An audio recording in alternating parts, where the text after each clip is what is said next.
We can be a little bit more enthusiastic because Margo Price is here, everyone.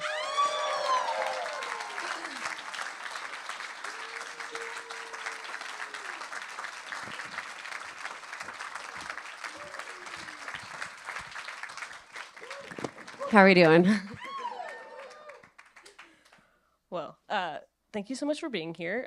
I'm sure everybody here knows who Margo Price is, but Margo Price is a Grammy-nominated musician who released her debut solo album, Midwest Farmer's Daughter, in 2016 via Jack White's Third Man Records.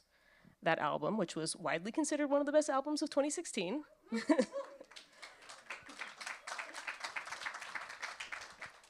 served as an introduction to an artist who is both steeped in tradition and extremely progressive. And in the decades since her debut, she released the stunning All-American Made in 2017. That's How Rumors Get Started in 2020. Strays in 2023, and her memoir, Maybe We'll Make It, which is now in paperback, everybody, in 2022.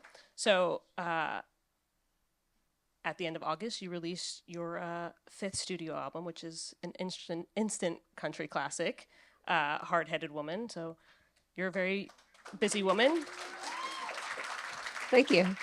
Thanks for being with us tonight. Thanks for coming out to LA. Thank you for being here. Shooter got COVID, and he was bummed. I don't know if I should say that, but we miss him. We miss him, and he wishes he could be here. But thank you so much for coming to the call. More than happy. I was going to be here anyway. I was coming to see the show. You're like, do you think your husband wants to do it? And I was like, I don't know if we should do that. Just a little. Just you don't know what the questions are going to be in that case. Yeah, I think I do, and I don't know if I like it.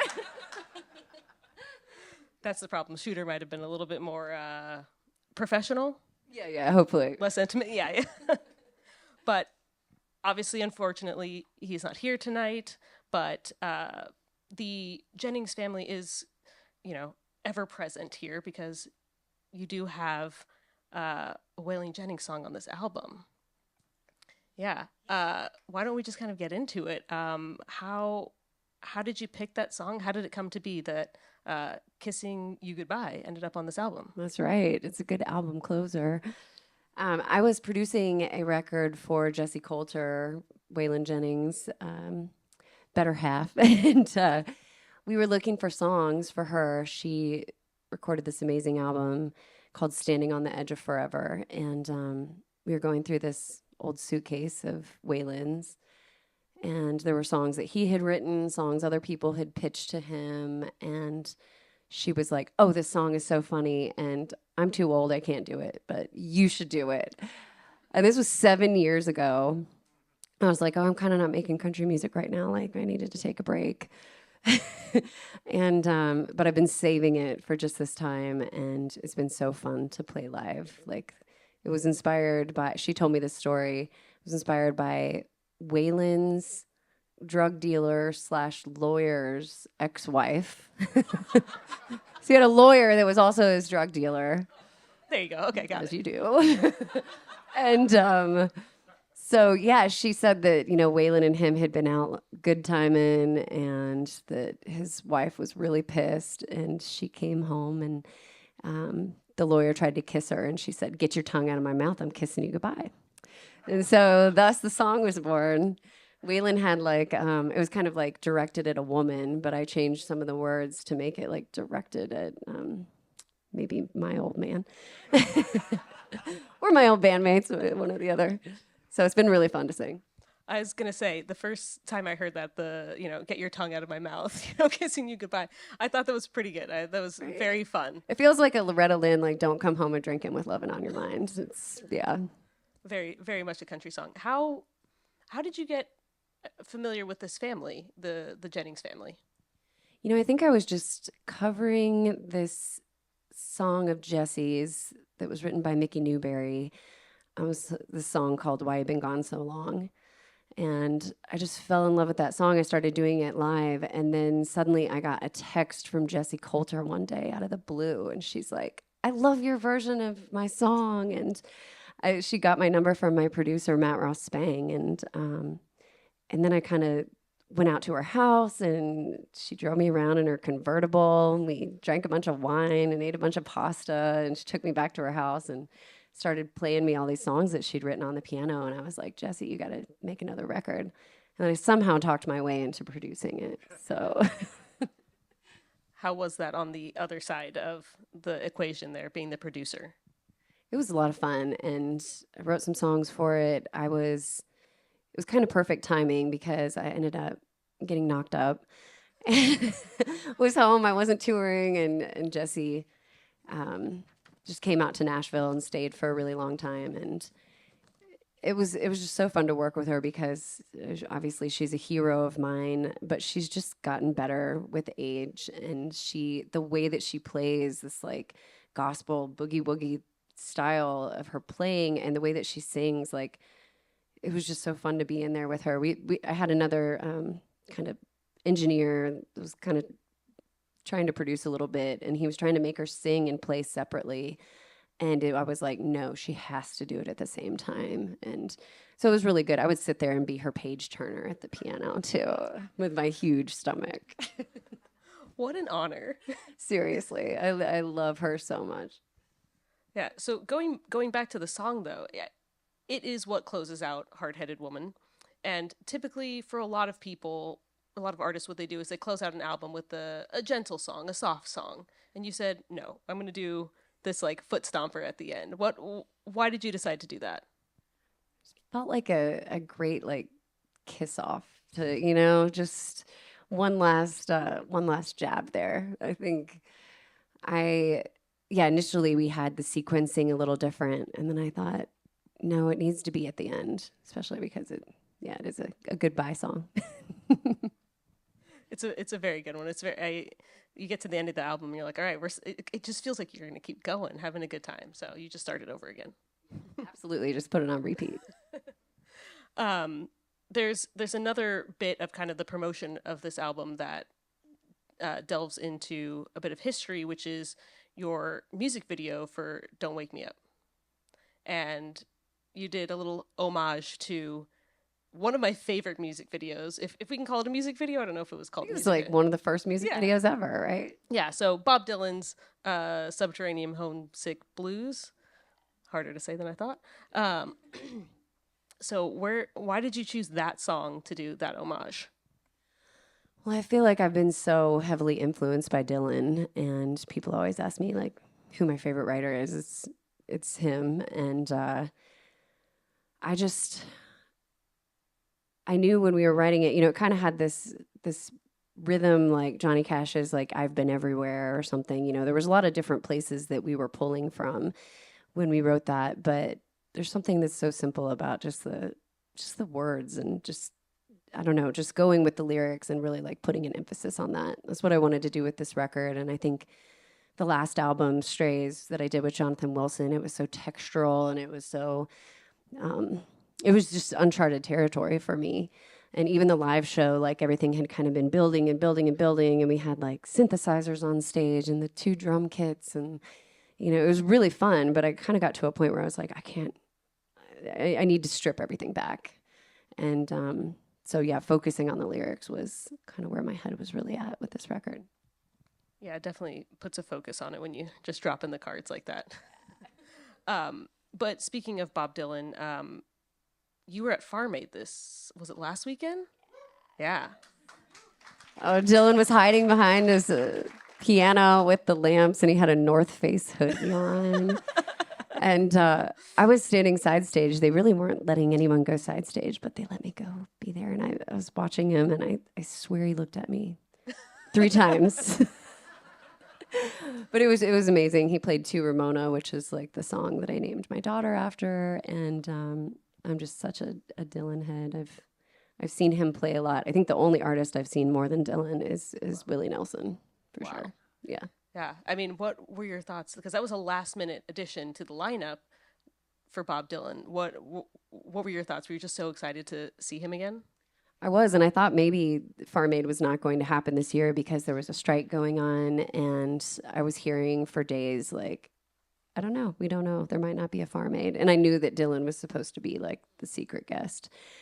But he, planted the seed that kind of inspired Farm Aid. And I think, obviously Willie kind of carried on the tradition, but to have him there at the 40-year anniversary was incredibly special. So you didn't get to say hi? Nothing? No, but actually he was at Farm Aid 2 years prior, and he was backed by the Heartbreakers. And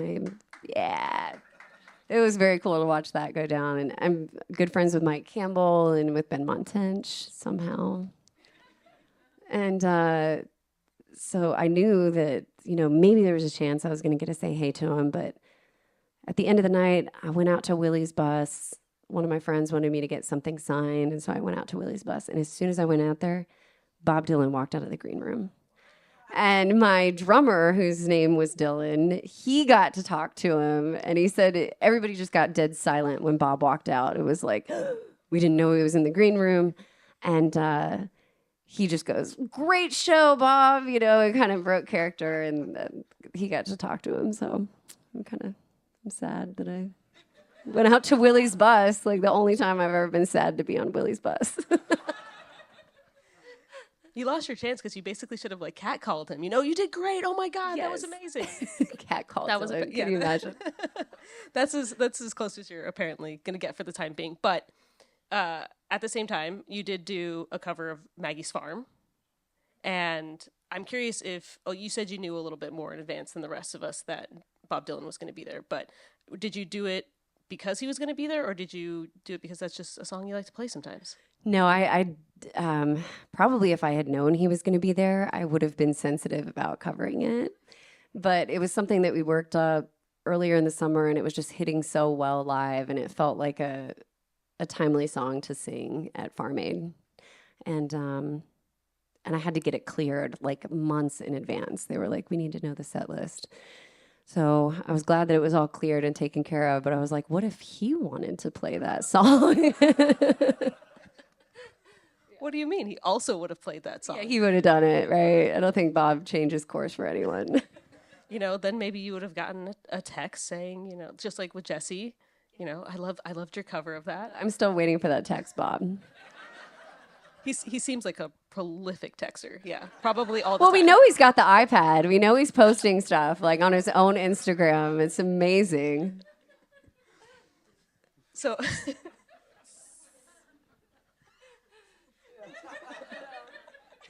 could only imagine. Picture it. So like you said, it wasn't sure if Farm Aid was going to happen. There were factors involved, but it did. 40 years, and you've been involved now for at least 7 or 8. Yeah, I joined the board in, I think it was 2021, but I played my first Farm Aid it was either 2016 or 2017. And it was the first time I met Chris Christopherson. I was in a parking lot, just walking. He just left the stage, and I was walking up, and so met Chris there for the first time, and also smoked my first doobie with Willie at Farm Aid. So I'll never forget it. I thought you were going to say your first doobie. I was like, that was in 20... No, okay, no. got it. Yeah, my first one with Willie, and I have a great photo of us sitting there across the table. He just has such a mischievous look on his face. Was it were you able to handle his weed? Yeah, I handled it. Okay, good job. My husband didn't, though. Yeah, I brought out what was left and shared it with the guys. Willie smoked off this, And I have one joint that he gave me a long time ago that I have saved in my jewelry box that I need to get displayed somehow. It's been really hard not to smoke that doobie. See, this is why we couldn't have Jeremy do the interview, because he would not have let you tell that story. Exactly. Be like, don't mention that. But your first album is called Midwest Farmer's Daughter, so I imagine that this cause is very near and dear to you. Absolutely. My family lost their farm in 1985, which was the year of the first Farm Aid, and it was something that was always kind of just the elephant in the room. It was a failure. It was something nobody wanted to talk about. I could never get to the bottom of how the farm was actually lost. There were so many people telling so many different stories. And so, yeah, being there has been really full circle, and just being able to give back and bring diversity into farming as well. Yeah, I believe you and Willie's wife were the first women on the board as well, right? Yeah, and a lot of people, I should, shout out that there are everybody that's working Farm Aid behind the scenes. It's like a whole team of women, and so many strong women there that have been there from the get-go and have really carried it on day after day after day. But yeah, Annie and I got added, as well as I think Willie's daughter Lana has been on the board for a while, but she doesn't play music. And so it's very surreal to be sitting up there with Neil Young, and then we do Zoom calls throughout the year to kind of like keep in touch with all the board members. And I'm like, I'm doing a Zoom call with Neil Young. Like, he's got this like wooden desk that he stands at, and he just kind of paces back and forth like this. It's surreal. Yeah. There a lot of legends go through Farm Aid, and you said that the person you've seen the most is Willie Nelson. You mentioned you were on his bus. Only time that was a bad time. Do you ever just are you like used to being around Willie Nelson now? Kind of. It's very strange. My family and I go out every Thanksgiving to his home in Maui, and they've like invited us on their PJ, and it's completely surreal. And we have a really great familial relationship. Him and Annie are kind of like our chosen family of sorts, and we sit around and swap a lot of jokes. And I played him like my mixes of Hard-Headed Woman before it was even fully mixed and mastered. And we were sitting around at Thanksgiving doing what we call leftovers and listening party. And he was playing me some of his new songs that were unreleased. It was this Rodney Crowell album that he just did of all Rodney Crowell songs. And it was so cool to get to hear it and just sit and talk with him. He's like, well, what are you working on? Do you want to play it? And I'm like, are you asking me to put you in demo jail right now?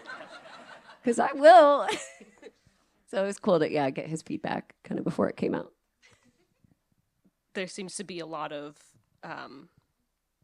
you pay a lot of respect in your music to legends, country legends, and so it seems that a lot of that respect is coming back to you from a lot of these folks that we just mentioned. Dylan, any minute. I'm waiting. Yeah, I think I just really respect the traditions and like the roots, and even beyond country music, like the blues and folk, and how all those things come together, and even how Irish music has influenced country music. And there's just, I don't know, I think if you don't know the history of what you're doing, you're going to do a lazy job of reinterpreting it. We're going to skip right over that. No names mentioned. Yes, keep it moving. So let's talk about Don't Let the Bastards Get You Down, the single. You seem like you're having a lot of fun performing this song everywhere. I am. The song was written like several years ago now. Jeremy and I were writing it in a hotel room. There was a movie that was going to be made that was going to be loosely based on my life. And my friend was like, you got to start writing country songs for this. So that is kind of what pulled me back in. And then, when I was writing it too, it was crazy because it was really aimed at the music business and my frustration that I still have, I thought was going to go away once I kind of got my foot in the door. And now it's just almost been amplified tenfold. But yeah, wrote the song and then kind of forgot about it. A couple years went by, and started making this record, and I just knew that it had to go on there. And so I reached out to Rodney Crowell, who I'd played a writer's round with him, and he helped us really refine the lyrics on Don't Let the Bastards Get You Down, and on the song Red Eye Flight, that was just completely ripping off like Rodney Crowell and like the way that Emmylou would sing Rodney Crowell. And I'm like, let's just get him in here and just get his blessing on it, So, but it's been the most cathartic song to sing, and it just feels like it feels timely with everything that's going on. Yeah, you said you started writing it years ago, and and then it kind of got shelved. You put it away for a little bit, but then when you decided to fix it up a little bit and put it on the album, I imagine you had no idea how it would become more and more relevant, literally every single day. No idea. Yeah, absolutely. Just felt like it was fun to sing. It's like upbeat, but yeah, I love those kind of songs. I feel like I can really live in them and bring out the best and worst parts of my personality, which is like, don't tell me what to do. Speaking of not telling you what to do, well, actually, you did kind of get told what to do. You mentioned in your Substack recently that you were on the Jimmy Kimmel show, and you don't actually get to choose your song, which I didn't even know that. I assumed the artist got to pick whatever song they played, but you said that wasn't your choice. You played that song, but you made a little alteration to it. Yeah. I was so happy they chose that song because it just feels like such a sweet spot for me to sing, and like I said, just it's cathartic. And but I wanted to pay an homage to Chris Christopherson, who kind of brought that phrase into my lexicon, and to Sinead O'Connor and that whole moment that happened after she ripped up the picture of the Pope and people got very angry at her. And I was going to actually, I wanted to rip up a photo of the word fascism on TV, and I had some people that were like, "Are you sure? Sure you want to? Sure you want to like stir the pot?" And I was like, "Well, kind of. When you see what's happening, it feels like a fitting word, and you have to know the definition of the word to want to use it." But I ended up ripping up a photo of the word bastards, but then in the end of the song, I said, "Yeah, keep all the fascists underground." And then the next day it was like, Jimmy Kimmel show's canceled. It's like, is it me? But I know, yeah, it was the best of timing and the worst of timing. Yeah, not a sensitive time at all if you had just ripped up the word fascist. Yeah, yeah. And part of me is like, no, I should have. That's absolutely what I should have done. But I think the fact that I said it, it was just important to say it at that time. And I know it's a very loaded word, and I'm not trying to divide people in any way, but you have to call out what is happening in some capacity. At least I have to.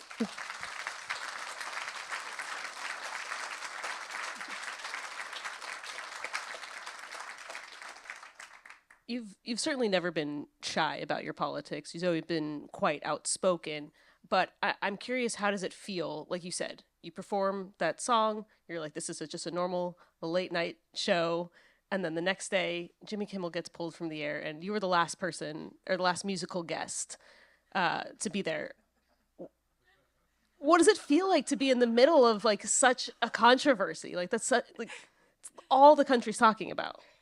I mean, I'm no stranger to controversy. Luckily, at times I've found myself in the middle of like a shitstorm. Can I say shitstorm? I can beep it out. Um, of,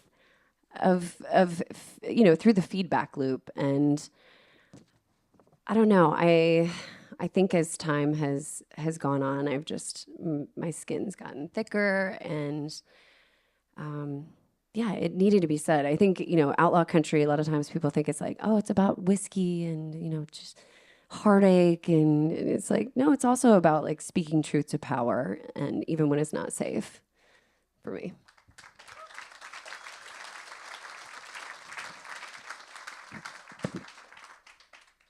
Okay, let's talk about some of the titles on this album. Hard-Headed Woman, as we said. So it's Hard-Headed Woman, Don't Let the Bastards Get You Down, Nowhere Is Where, Losing Streak, I Just Don't Give a Damn, Kissing You Goodbye. I don't want to put words in your mouth, but I am sensing a theme, you know? It's a Yeah, little, yeah. a little I think I realized I had so many songs that start with the word don't. Don't wake me up. Don't let the bastards get you down. I think on my first or second album, I had a song called Don't Say It. You know? Yeah. Just say no. It's like Nike's like, just do it. No, just don't. Given all those album titles, and obviously if everybody has heard the songs, they'll know the content as well, but what was your mindset when you were putting this album together? Well, I knew I wanted to lean into the things that I love about Nashville and the artists that influenced me with my songwriting and, sonically. And so I knew that, we wanted to make this record at RCAA and had a ton of songs. And slowly we whittled it down. I added the hard-headed woman like prelude kind of later because it just felt like it needed a manifesto of some sort. And I think, especially just living in Tennessee right now and being the mother of a daughter who is growing up with less rights than I did, I just wanted to proudly proclaim who I am and, I don't know, write songs that other people could sing along to during this dark time. Yeah. And this album compared to your last one, probably the last two, has definitely been is a lot more of a country album. It is through and through country album. I know you kind of mentioned something about like a film, and that's kind of where everything started. You decided you need to write some country songs. You got a little tired of or overwhelmed by the big band behind you. But how conscious were you of like, I want to make a country album this time again? Well, it's funny because once we kind of got in the weeds, I started writing these songs with my husband back in, I think 2023. We came out to California. I played Pappy and Harriet's with Orville Peck. And we stayed in this really cool Boulder home out in the desert. And we wrote Close to You. And that was kind of the first song. And I feel like that song is like, can be more in the like Americana realm, for lack of a better word, or in the folk world. And so it was funny. It was kind of heading in that direction. But there's, I've been, these last two records, I was trying to make like rock and roll albums. But I think sometimes what I do when I'm making country music is like more punch you in the gut rock and roll than when I'm trying to make rock and roll music. And so it felt really good to like bring out a song like Don't Let the Bastards Get You Down, or like Even Wild at Heart that has this like bossa nova beat behind it. There was just like something that felt really good about getting back in the saddle of like those hard-hitting country songs and just the way that I can deliver Kissing You Goodbye. And I know a lot of people are making country music right now. A lot of people are doing it very well. A lot of people are doing it fine. But I wanted to come back. I feel like there's a missing spicy voice that I needed to get back in there. There's no spicy voices on country radio? There should be. Yeah, I mean, I don't listen to country radio, but like, I listen to country albums. I listen to country music. I think anytime these days somebody says like, I like country music, you then have to follow it up with like, what kind? Who? That's when you have to name names. Yeah. Who do you like? Yeah. Can't listen to country radio if you want to hear more than one woman an hour, right? Yeah, that's exactly right. It's ridiculous. But for this album, as you're saying, a country album, you worked again with your producer Matt from the first two albums. Was that a choice because you're like, I can make a great country album with him, or what was the thought process in working with Matt again? Well, I think he listens to me so deeply, and he, speak of the devil, no. He's like, I don't know, he's so married to his work and his like songcraft. I have not even been able to hang out with him or see him since we were in the studio together. And we always joke like, man, Matt's so in love with his work. If we ever want to hang out with him, we're going to have to just work with him again. So, yeah, I hit him up and he was just so excited. I think both of us have just learned so much since those early records. And he was such a linchpin. Like, my band and I were going through some really tough times. Like, we should have done like the Metallica documentary, went to therapy together.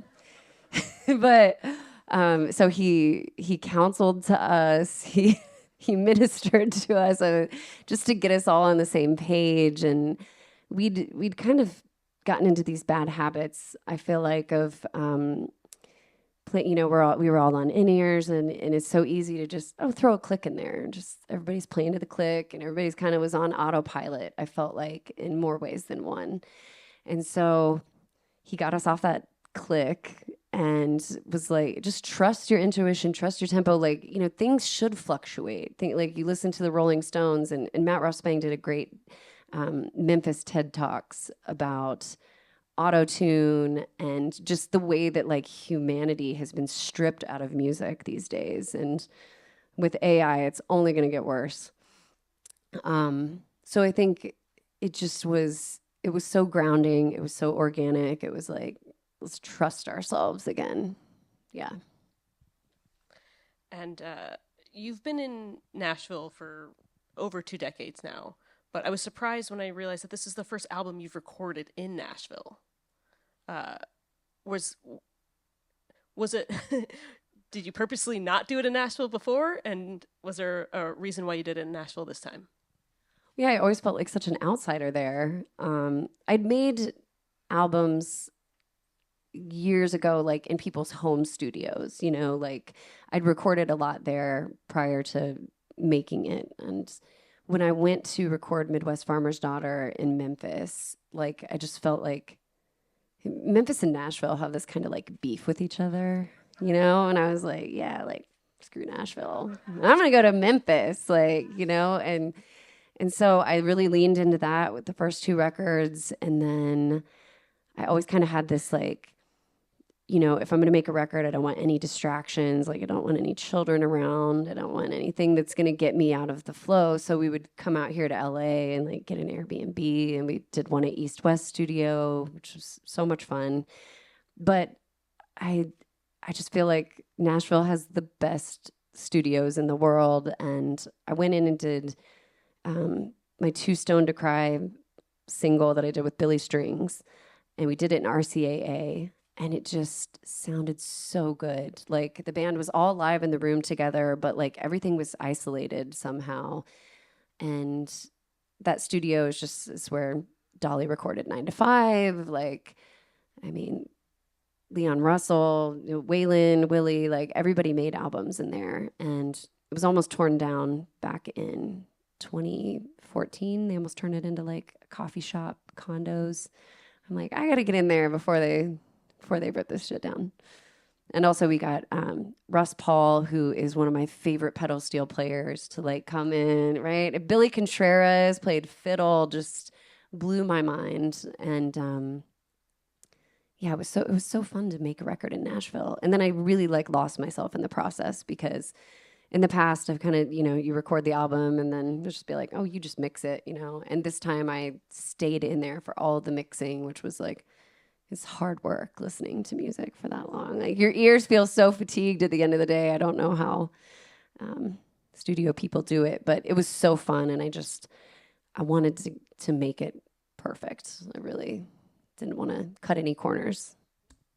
Is it a mixed duplex kind of, or like a complex now, or that place is still there? Oh yeah, no. RCAA is still there. It's still intact. It was saved, and I'm so grateful that it's there. It's just we recorded in there. A lot of times we'd be late at night, and like you would just feel a presence in there with you. Like, I don't know if it was Porter Wagner's ghost or who was in there, but there were some vibes. You hadn't mentioned Porter Wagner. That's a fun one. I didn't realize that was there. So the album begins with your prelude, Hard-Headed Woman. It's this beautiful 3-part harmony. It sounds so lovely, and it's like deceptively sweet, really. Was you kind of mentioned it earlier, but did you have the name for the album to begin with, and so you're like, okay, I'm gonna make a prelude to go with it, or did that prelude come and then that's how you got the album title? So I really got to shout out Wanda Jackson for the Woo! title. I love Wanda so much, and I love that phrase. I knew that was going to be the title before I wrote that piece. I just felt like it was the perfect describer, and from going from Midwest farmer's daughter, I'm like, I'm not a daughter anymore. I'm a grown ass woman, and I'm definitely hard headed. So that piece, yeah, that kind of came later, and it just filled it all out. And like I said, if that phrase had not been around and Wanda had already not written a killer song about it, I felt like it needed reviving, and I was lucky enough to go out with Wanda Jackson one night in Oklahoma and get very drunk on wine and eat steaks with her. So I need to hit her up, see how she's doing, see if she approves of me pinching her title. Please report back to us. We all want to know how Wanda Jackson's doing. I will. You also have a really beautiful duet on the album with Tyler Childers.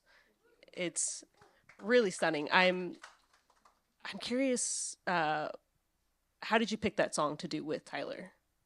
I sent him a couple songs, and that's another song I had been saving. I knew that when I came back to make a more country-leaning record, that song was going to go on there. My friend Steven Knutson wrote it, and he's been a friend of mine for a couple decades. He also wrote this really witty song that I covered a few years ago that's called "It Ain't Drunk Driving If You're Riding a Horse."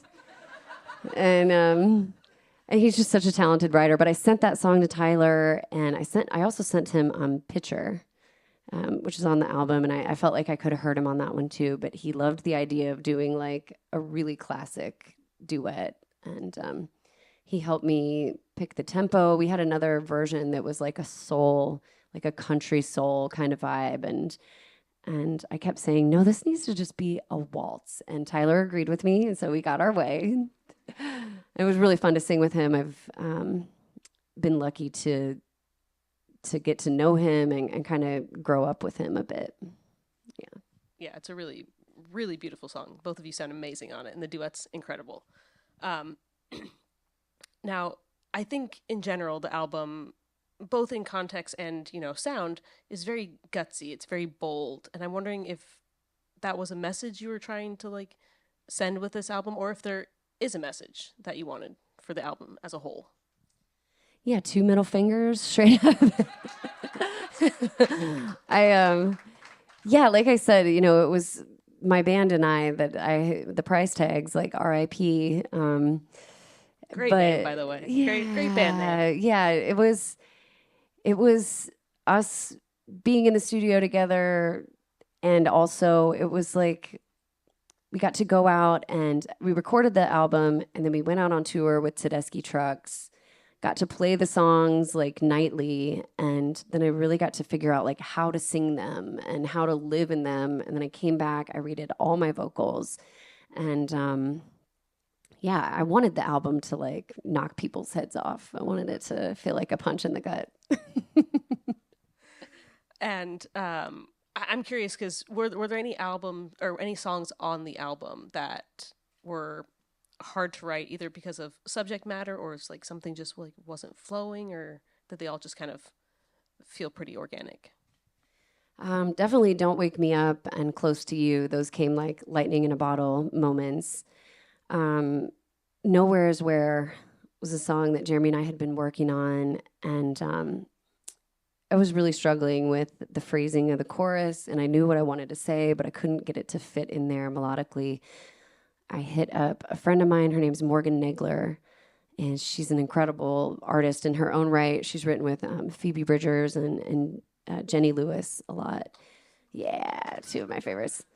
And so she came out to our house, and we kind of added that fun outro, and she helped me really get the chorus in a way that we liked it. And So I really got to shout out to her for helping that one come together, because that song was, it's describes where I'm from, and it's that one's close to home.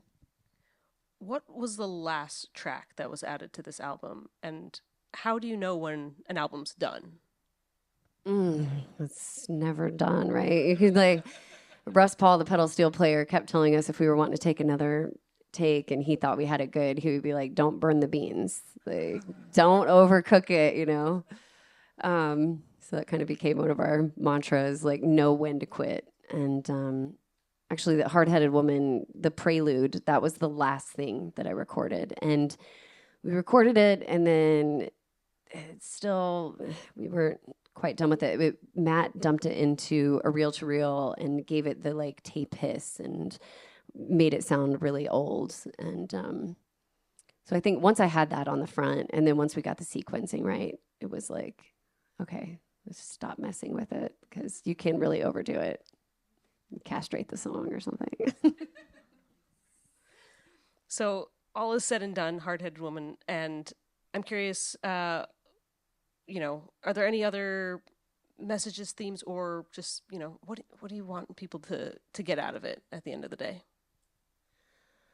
Yeah, I want to be the soundtrack to your hard times. I want people to listen to the sad ones on repeat and listen to the loud ones, the upbeat ones loud enough for your neighbors to hear it.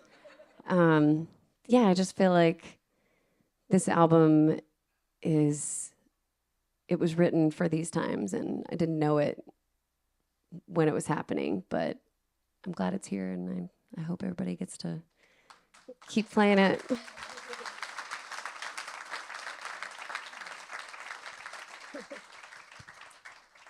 Now you've collaborated. We've discussed some people you've already collaborated with. Obviously, Willie Nelson and some really great, some really big folks.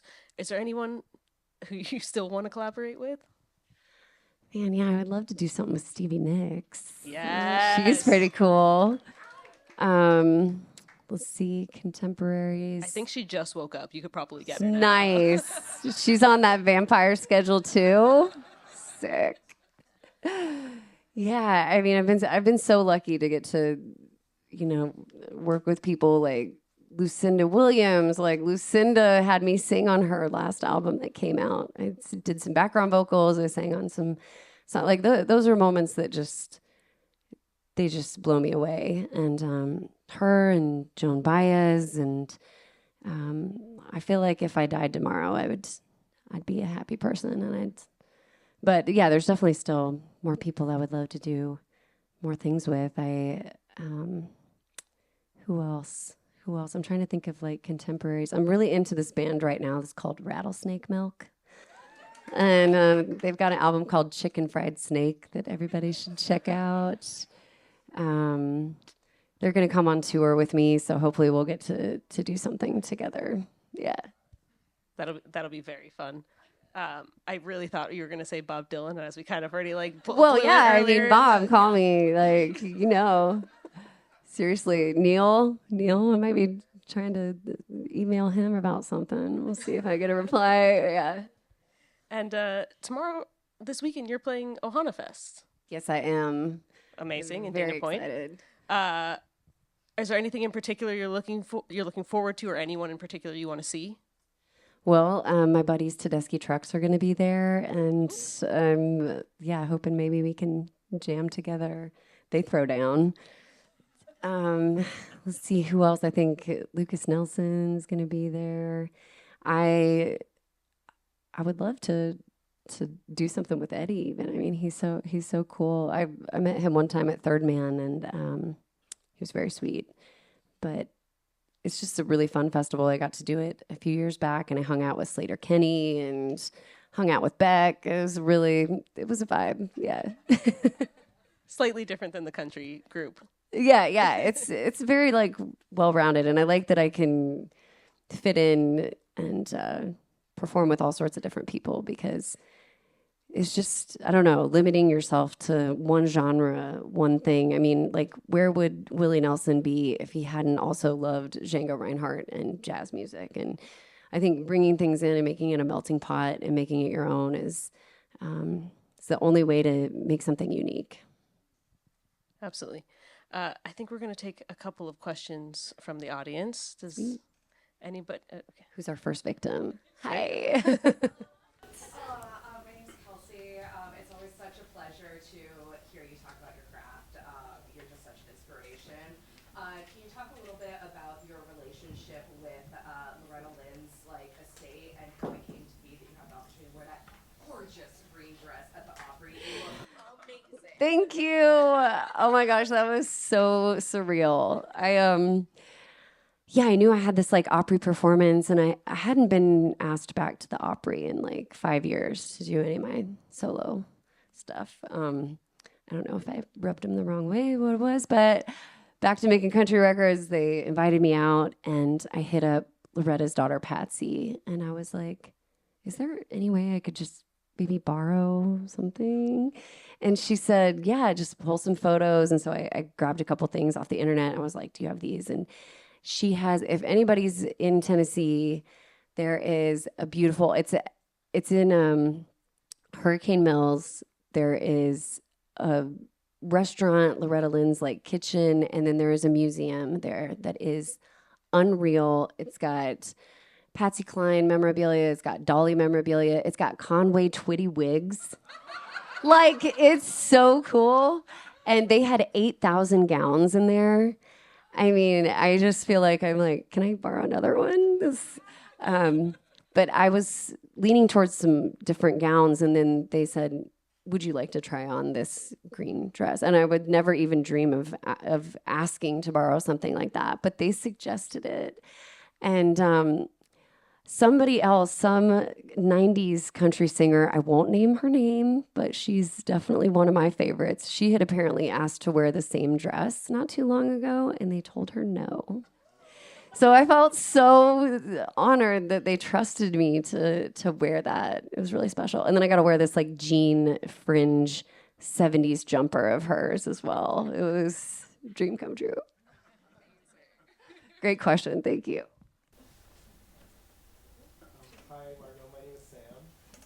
In addition to your music being very autobiographical, I was very impressed with your memoir and how detailed it was. Being able to recall so many names and names of venues that you played in the cities you played so long ago. What goes into documenting your life like that? Do you have journals? Do you continue to still document as you move forward? I was just very impressed by how detailed that was. Thank you. Well, a lot of it was kind of helped pieced together by friends. Jeremy has a really great recall for when we recorded things and when things timelines of that. I think I've started journaling. I have this a line a day journal that I think is really cool, where you just kind of write down. It's a very small amount, so it doesn't feel overwhelming. But going back and looking at photographs, that always kind of helps. There were definitely some names that had to be changed. My lawyers were like, you're accusing a lot of people of doing drugs. So maybe you should change their names. So some names were changed to protect the not so innocent. Great question. And thank you for reading. That book very much felt like it required a sequel, so I assume that's coming. It's coming. It's coming. You talked about collaborations and country soul, and you did a track on Swamp Dogg's Blackgrass album. To the other woman, I'm the other woman, and the other woman is his wife. And can you tell me what that experience was like? And Swamp Dogg is right here. Swamp, what's up? I see you in there. You are a legend. What are you doing in the audience? You need to be up here. We should have had you moderate the conversation with us. I love you. I love it. If y'all don't know Swamp Dogg, 2 G's. The original double G. I love you so much. I loved working on that song. We also got to sing Sam Stone together a couple times, and I just think everything you do is the coolest. I mean, that Family Pain song was just on repeat for me during COVID. I love how you blend genres, and man, I'm so happy you're here, sweetheart. What's up? Let's see, do we have one more? Oh, okay, right back there. So I had to sit there and send your Midwest Farmer's Daughter to my mother because I had to be a little subversive about sending her something that was progressive and said you reminded her of a young Betty Dempsey. But do you have any stories from when you sit there and hosted a dinner party for Anthony Bourdain? Oh my gosh, they're pretty blurry. There's a lot of Bucharest drank that night. He was such an inspiration to me. I mean, even with my memoir and the writing that he did and the way that he moved through life. When I met him, he was really not into country music. And when they came to do that episode in Nashville, he just wanted it to be only like rock and roll. And I was so lucky that Jack and Ben Swank kind of championed for me to be in that. But Anthony and I exchanged numbers, and then I would send him like country songs and country albums that I thought he would like. And he was like really, in the end of his life, he was really leaning into like Waylon and Link Ray and some of that cool like country funk, country soul stuff. And yeah, I wish he was still around for sure. Thanks for the question. I don't think we have time for any more, but Margo will be back in a moment to play a couple of songs. But everybody, Margo Price. Thank you.